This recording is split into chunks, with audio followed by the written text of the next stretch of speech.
Welcome to our podcast. I'm Iris from the Hair Chapel in Brisbane. We know hair, we understand business, and we drink wine. My name's Meg, owner of Era Hair in Brisbane also. We're here to have fun. We're here to laugh about the sad truth and reality of running business, running our chaotic lives and making it all work. Cheers. Cheers. Hi, welcome to another episode of Hair, Business and Wine. And we have got a fabulous guest on today, our beautiful Charlie. Now, Charlie was my first ever apprentice in Australia. So I'm going to let her introduce herself and tell her a little bit about herself and how we got to today. So my name's Charlie. I'm 35 years old. I started working for Iris when I was 21 years old, which is a little bit on the later side for most hairdressers. A lot of hairdressers start a little bit earlier.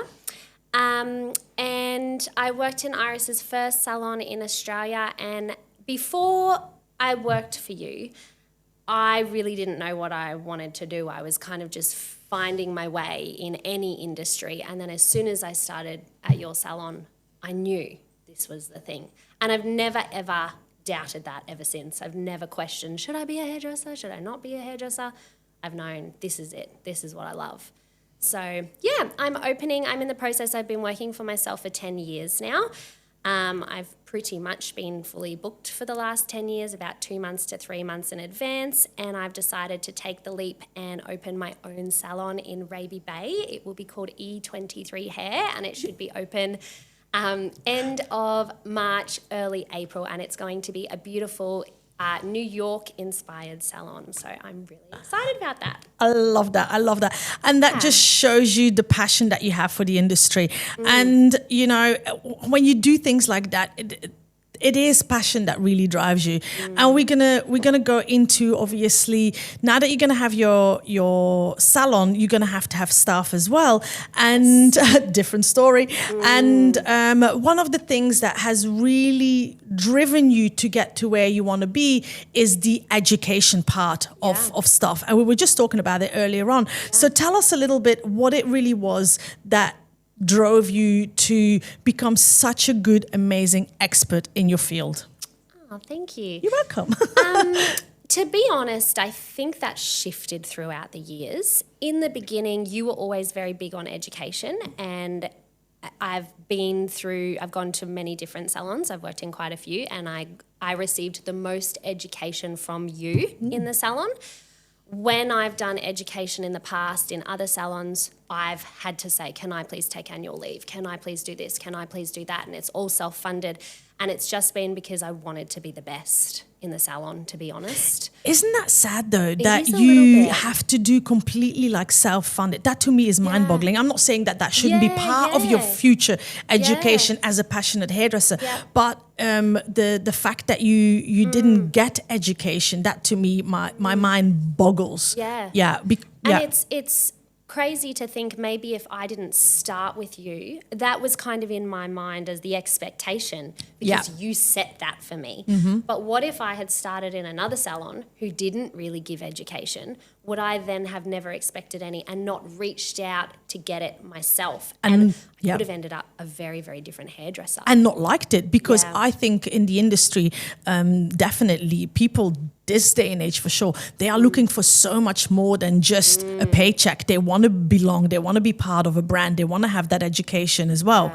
So now you're going to start your own salon. So big leap. You're going to have staff and you have to make sure that client journey from beginning to end is really, really perfected, not just by you, because you know what you're doing. You're your sole driver, so that's pretty easy. You do what you want to do. And I've always found that when I was working by myself, it was pretty easy. We know what we're doing.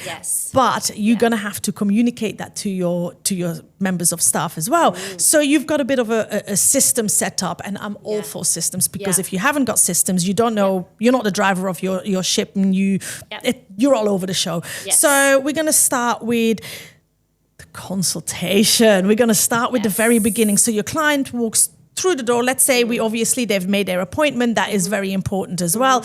But I think we do not put enough emphasis on really having structure in the whole process of the client's journey through the whole experience in their appointment. Yeah. I almost think that the consultation actually could be the most important part of the whole appointment, even over the result. I agree. Because you need to make sure that your client has the exact same expectation of what you're able to achieve.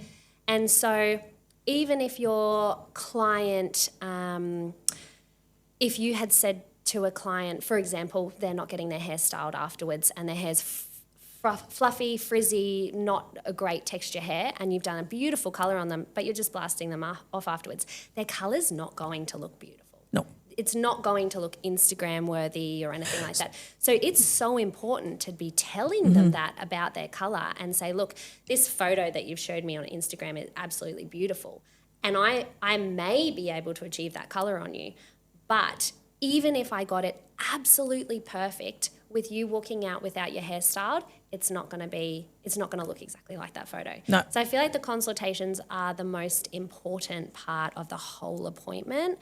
But also bringing clients down to a realistic level. Shared expectation. Yes, that's exactly right. Yeah. That's We exactly don't even right. offer a service without a blowout. And we get so frustrated. And you know what? Yeah. If you walk out with wet hair, we Yeah. tell you we are not guaranteeing your result. Yes. We are Yeah. not guaranteeing the color, the haircut. And if you are booked in for a blowout Yeah. and you don't want it, we still charge you because you've taken away from our time simply because we do not want people to come into our salon thinking it is acceptable to walk out with just wet hair. We have it. We had somebody walk out yesterday just with wet hair, and one of the stylists go, "Oh God, I don't like it when they walk out with wet hair," because you can't validate your result either. Yeah, And I think you are going to be wondering, did I do a good job? Did I do what the client expectation is? And then that client is going to go home, dry it, and they're going to go, oh, well, that's not what I was after. But how am I supposed to know? Yeah. Because we've all been there in the industry where we do something. And I think I had it last week. I had a client and she put a home collar on and she had, anyway. Yeah. And we were trying to fix it, and it wasn't 100% how I wanted it because it was a color correction, and we can't always get the color correction right 100% straight away. And I said to her, do you know what, I'm not happy with that, let me just, have you got the time, can I redo it? If she would have walked out wet, it was okay. Yes. And once you dry it, all of a sudden her roots were still a bit too hot to my liking. Yes. But you can't do that if you Yes. if your client walks out with wet hair. I suppose that's the other thing. Like I do it in my salon. However, I only do it with clients that are getting the same color over and over. So maybe I've been doing their regrowth color for 2 years now, and they just come in and they get a color and go or something We've like got, that. And once you know a- the result is predictable. But absolutely. So in those sorts of situations, I would, but And never on a that's- color correction. Yeah, absolutely. Yeah. We've got a client, we've got a service, it's called Roots and Run. Yeah. And it's only for existing clients who have got their roots Yeah. done every so many weeks. If it's more than so many weeks and it needs to, there is a service for that and there is a place for that. Yeah. But like you say, that is But more it's about- maintenance.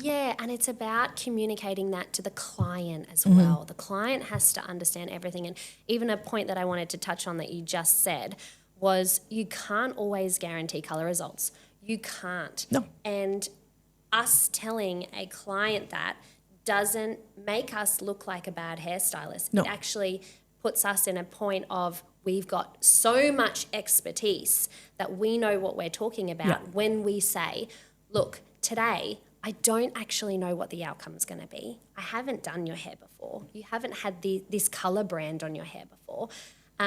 I can give you a little bit of an idea of what I think it will look like, as in you're definitely going to be lighter today. But can I guarantee it's going to look like that photo? No, I can't. And then making sure that they're on board with, would you like to go ahead? And this actually leads me into something that I think that you wanted to touch on today was that 3 appointments. Yes, I was just thinking about that, which is very important because like I had a theory, like since you started with us, that it takes 3 goes to make a client a regular. So having that expectation for a client, today we do 1, then the 2nd, then the 3rd. So that is something that you've really taken on board and you've run with it. So tell us a little bit about that. None of this would be possible with our amazing sponsors, NAC. And either would great hair. Do you want to be part of a great hair care range, education team and community? Go to their website, nachair.com.au. Yeah, so I didn't actually realize that you were the one that taught me that until you asked me where I learned Yeah, it. yeah. And I was like, was it me? Where Where did I learn that? So I've thought about it since, and I thought you did teach me if you can get a client in the salon 3 times, you've got those 3 appointments to impress them, and then you can keep them.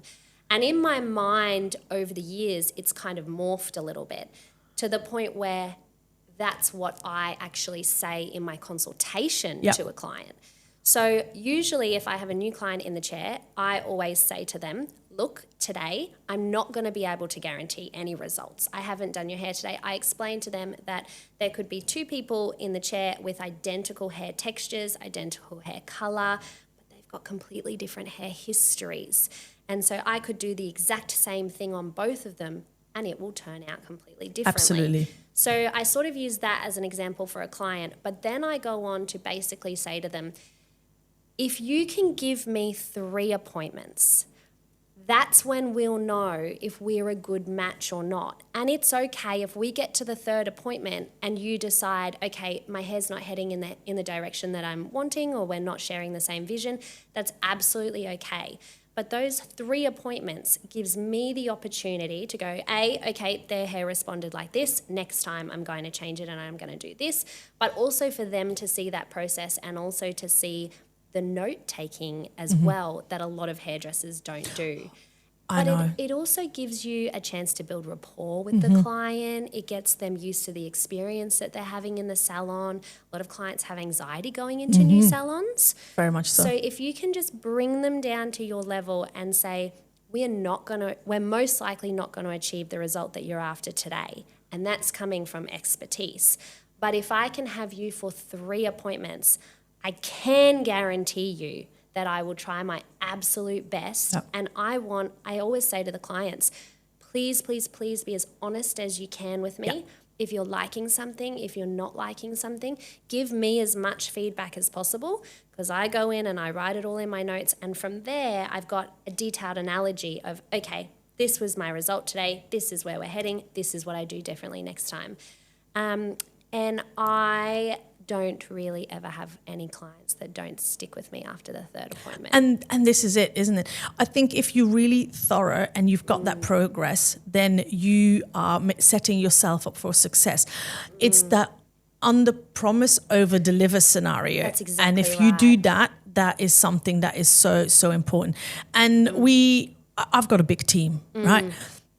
And it's so important to make sure that we all constantly on the same page, and we can do morning huddles and train. Everybody always falls off the bandwagon. It doesn't matter how long you've been, you got to retrain. And we were having that conversation actually last week. One of the things that really had fallen back without me noticing, and we've just started to implement again because things fall back, is we started to use Vish, the scales for absolutely love it. Put the formula in there, but it's kind of does everything for you.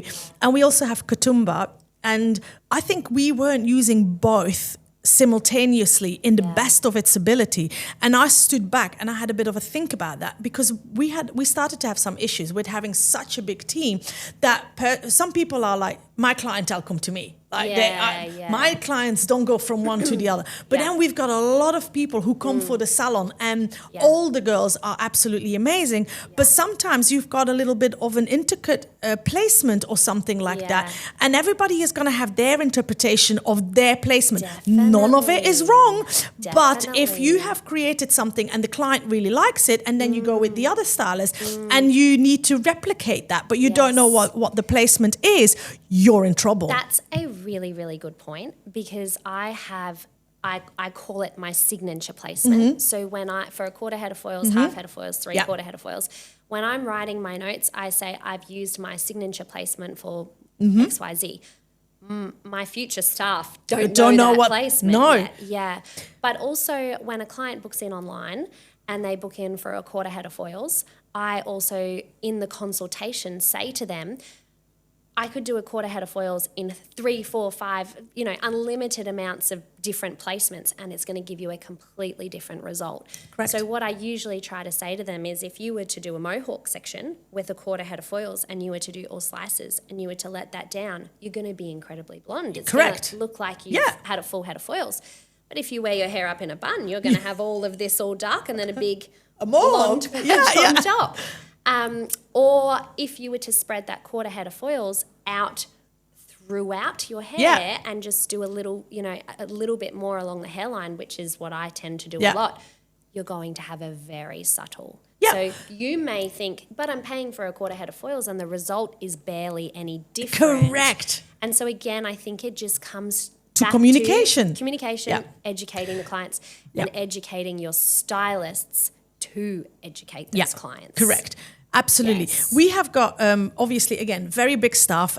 A lot of them start from apprentices. So when we start teaching our apprentices, we very much come from a start where a classic set of foils, quarter head, half head, full head, they are placed like this. And when you're learning, you have to stick within those perimeters of that is that. Yeah. Then you move over from emerging stylist to advancing stylist. You get a little bit more freedom. Once you're a premier stylist, I don't care what you do. You've got 45 minutes or an hour for whatever. Yes. What you do in that hour, you pay for that time. If that was a half a head of foils, how you distribute that is up to your expertise. And again, this could be another way that you're locking that client in. Say, for example, you go, okay, I've got 3 foil patterns that I teach every stylist in my salon. And that way, when you write it in the notes, they can go, this is the pattern A, pattern B, pattern C.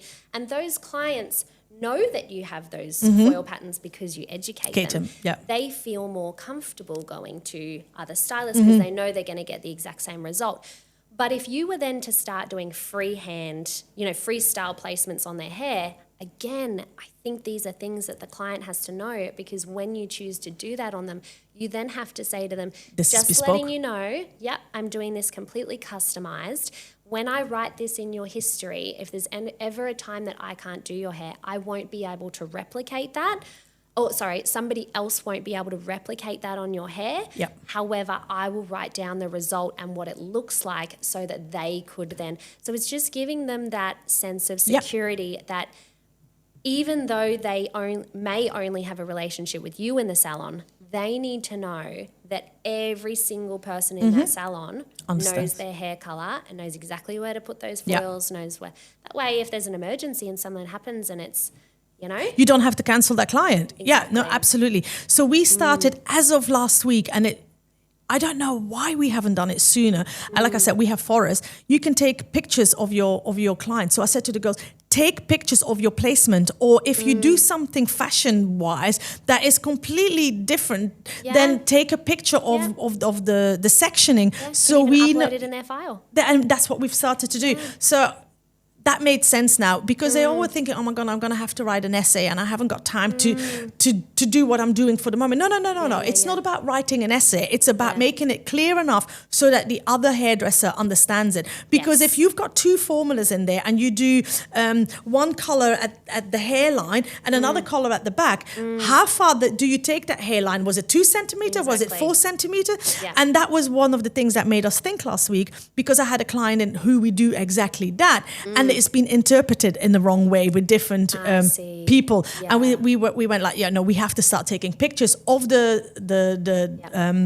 sectioning so the client can actually, the stylist can actually go, oh, that's what she means, and a picture is a picture is the truth, right? So that's made it a lot easier. And when you're going to have staff, that's how you set yourself up for success, not for failure. So we've got our beautiful consultation. We've got that shared reality. So what's the next step? Do you want to run your salon with confidence? Then you have to come to me. I run an 8-week program from booked out boss to fired up salon owner. go to my website, saloncoachingbiz.com, and you can book a complimentary, no obligation consultation with myself for a business analysis. The next step, I call this the SHIT sandwich. This is both for the client as well as myself.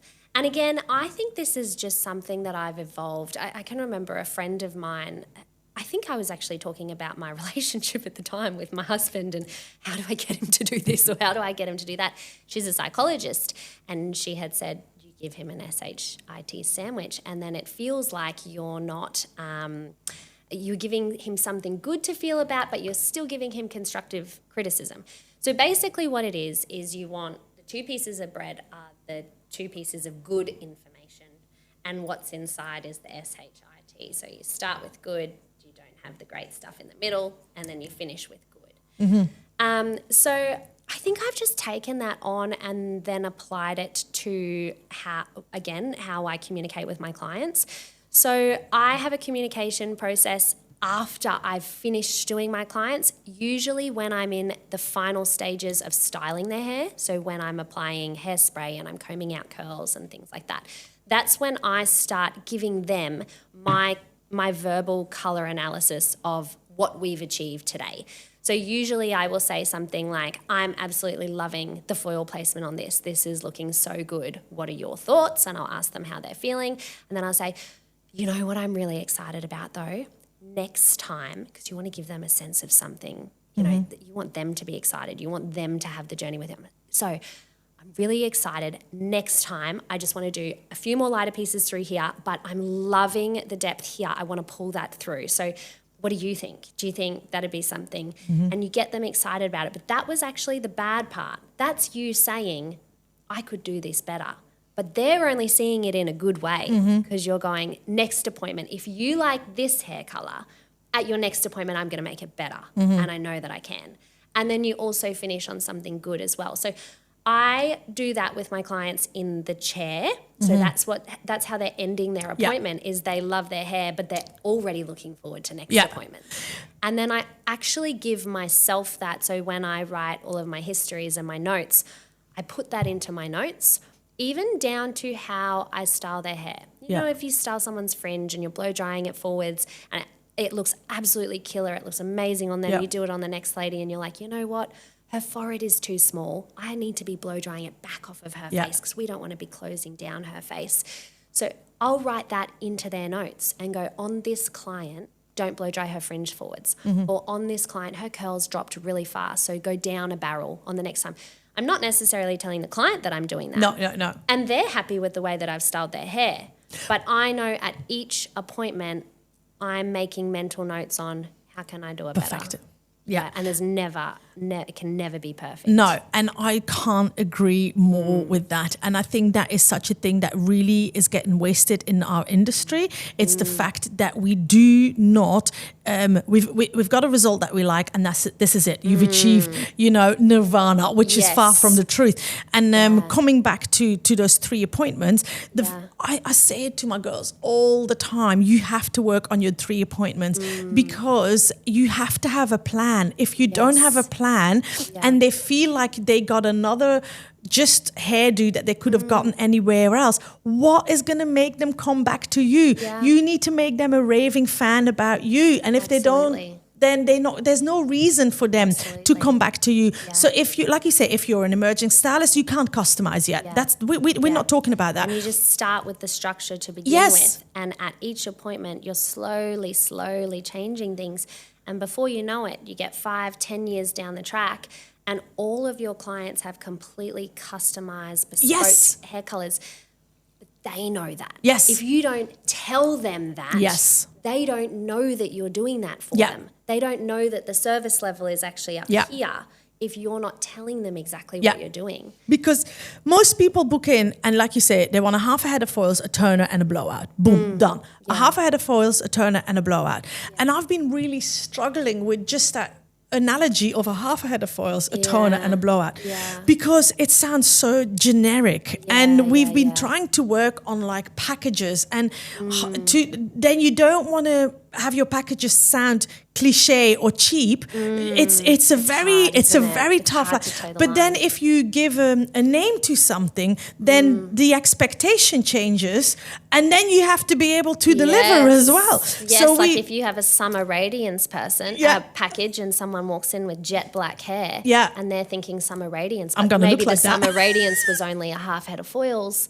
Yeah, It's hard, isn't it's hard. it? And I think this is where we've been lately changing a couple of things. But one of the things that we were struggling with is that we had a half a head of foils, and then that was just, we called it classic placement. Yep. Yeah. So or full head of classic placement. And people come in with these absolute blonde pictures, and they're quite dark. And then they come in and like, yeah, but I want it to be like this. And this is when consultation comes into play, where you go, you really need to, but she was only booked in for a full head of foils. And it's like, okay, we need to change what's out there, because a lot of people do book online. And if they're not booked in for the right time, then they can't do it. And then you've set yourself up for disappointment as well. Yes. So we have now dimensional foils. Yes. And high impact foils. So when you read that, if you're gonna come in for dimensional foils, Although, sorry to interrupt, I used the word dimensional the other day to a client, and she thought I was talking about her hair being 3D. Like she couldn't understand what I was saying with dimensional, you know? So even that is hairdressing hard. jargon. We kind of forget what we understand. Do you know what we've just done? I think I showed you last week. Did I? Maybe not.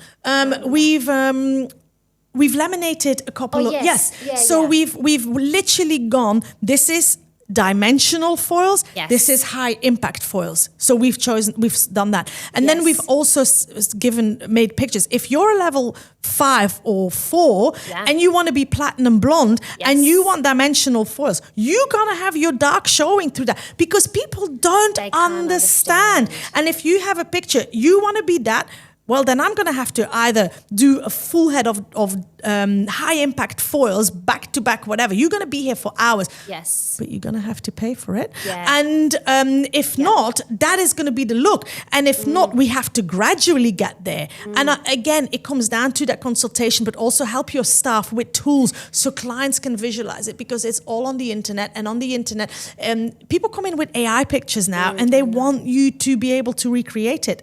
We all know that is not possible. Yeah. So I think setting yourself up for success comes in that consultation. If you have to get those pictures out. Make sure you've got that shared reality, because otherwise you no matter what, the client is going to be disappointed, because what they have in their head and what you have to do with their appointment is not going to coincide. Absolutely. Yeah. So that's going to be a little bit of a problem. Yeah. And I think even though I know all of this and I understand all of this, I am not under any false pretenses that it is a different ball game trying to get your staff to then convey that to the client. You almost need education on how to train your staff on how to do that. I cannot agree more. Now, one of the things that we definitely want to talk about on that is you're going to go into the staff scenario, and like for people who have got a team under them, we all hire and we all have an expectation, and we all think that they're going to do stuff the way we do stuff.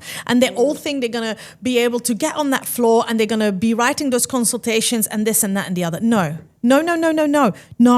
You have to have systems into place, but then it is your job as a boss, because that's what you will be, to play the little violin, me, and going over and over and over and over. And unfortunately, your job is about to change, and you're going to have to take your hairdressing hat off, and you're going to have to put your CEO boss hat on, and you're going to have to move in between. And I think it's going to be this whole new learning journey for me, because for the last 10 years working for myself, I've been critiquing my own work, as in my results on my clients.